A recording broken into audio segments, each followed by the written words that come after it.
Welcome everyone to the main journey, a way for you to join me on a learning journey through life. My name is Samuel Main, and today we welcome Mr. Luke Richmond to the show.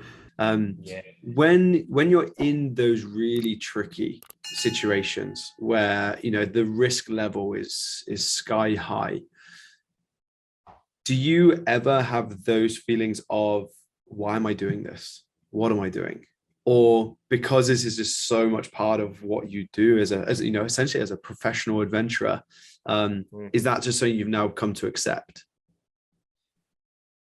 Mate, yes and no. And let me expand on that a little bit. Like you mentioned the gut feeling Mhm. as we were trying to cross the Tasman.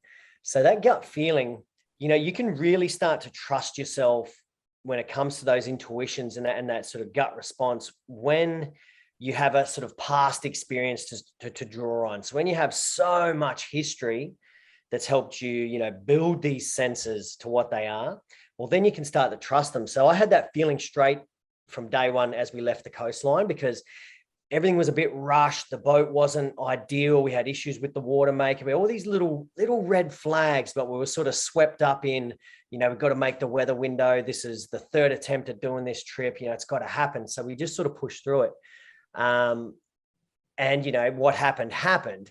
Sometimes you might have those feelings and you get through unscathed. Other times, they're there for a reason, and we probably should have listened.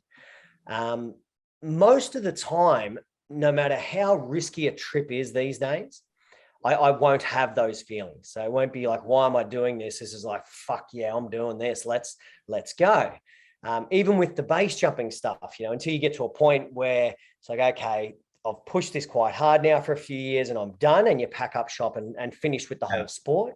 But I never had sort of those moments. So, but that comes from, past experiences, very good planning, training, preparation. Once everything lines up well, you won't have that feeling.